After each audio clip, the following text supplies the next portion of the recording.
السلام عليكم ورحمة الله وبركاته. اهلا بيكم في مطبخ هبة وبناتها. النهاردة هنعمل ايه؟ رموش الست. عشان خاطر ضحى بتعزها قوي هي والبسبوسة. يلا بينا بقى نشوف الطريقة يا دودو. يلا بينا. يلا بينا.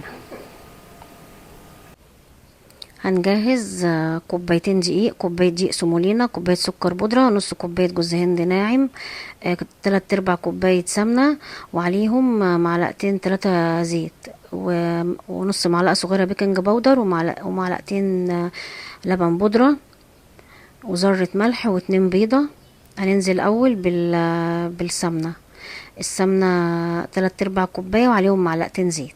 هنقلبهم مع بعض كويس، معلقة خشب، مضرب سلك براحتك يعني.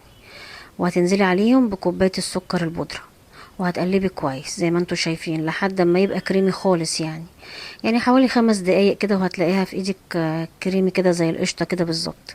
بعد كده معلقة فانيليا او 2 باكت فانيليا على 2 بيضة، هتربيهم كويس. وبعد كده تنزلي برضو على السكر البودرة وعلى اللبن، قصدي السكر والسمنة اللي احنا قلبناهم مع بعض.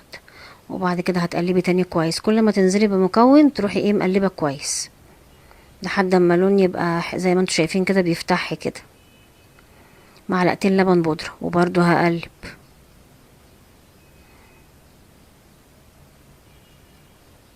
نص كوباية جوز هند ناعم، وبرضو هتقلبي.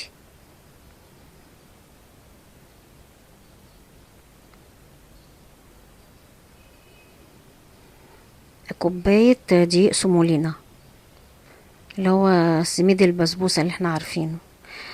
عايزة تحطي نص كوباية وتحطي كوبايتين ونص دقيق ابيض براحتك، بس كان الطعم جميل كده يعني. كوبايتين دقيق بس، ما نزلتش بيهم مرة واحدة، وعليهم نص معلقة صغيرة بيكنج باودر وذرة ملح. نص معلقة صغيرة بيكنج باودر عشان ما تنفتش قوي في الصاج يعني اللي هتحطيه او الصينية يعني.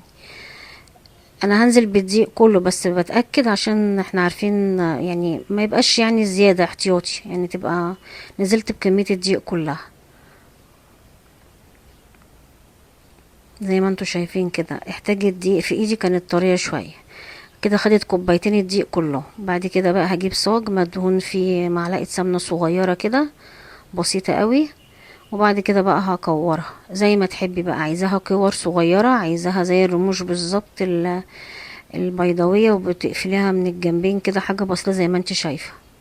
عايزاها كده ماشي، عايزاها مدورة ماشي زي ما تحبي. وهتسيبي مسافة صغيرة قوي يعني ما بين كل واحدة وواحدة. خلاص كده تمام. هنجهز بقى هنجهز بيضة عليها فانيليا، وهتربيها كويس. وبعد كده بفرشة كده، هتحطي بقى على وشها، على وشها عشان تحمر معاكي اسرع يعني زي ما انتوا شايفين كده. وبعد كده بظهر الشوكة هنخربشها شوية كده عشان تبقى زي الجاهزة بالظبط اللي احنا بنجيبها.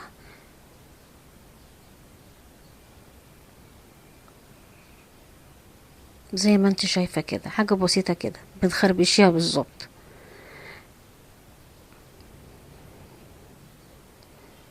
وبرضو الصاج برضو كده هندهن الوش برضو بالبيض اللي هو على الفانيليا.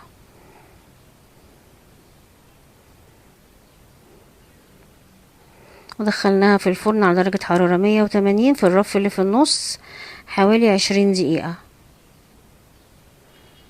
بس الفرن يبقى حامي قوي ما تنسوش عشان تحمر بسرعة من على الوش.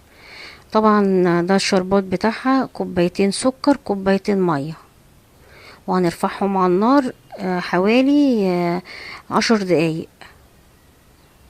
الشربات يبقى سخن والرموش تبقى سخنة. مش عايزة تحط ملح ليمون، عصرة ليمونة ماشي يا جماعة.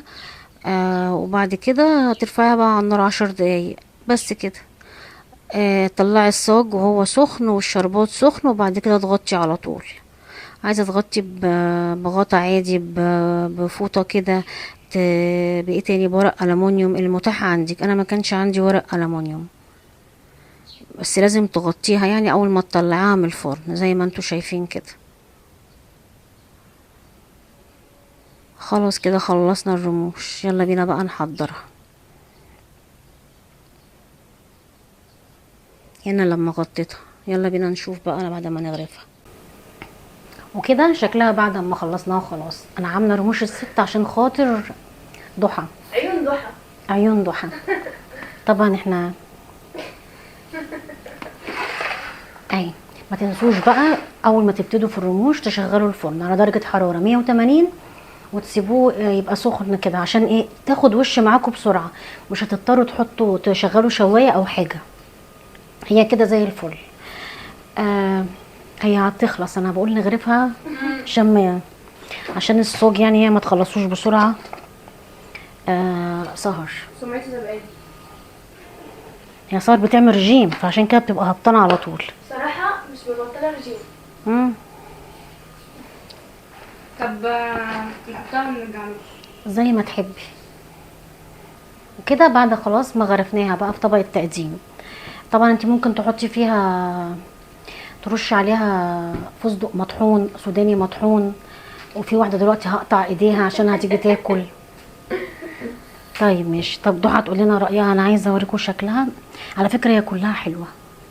طيب هاتي لي واحده. انت بتعملي ايه؟ بوريهم سمكها. سمكها دوقي كده يا ضحى قولي لي. والله طعمها حلو قوي. انا كنت هعمل طريقه تانية خالص على فكره، حتى اسالوا سهر. كنت هعمل طريقه تانية بس ان شاء الله هعملها لكم تاني. احنا عندنا هنا جيزن.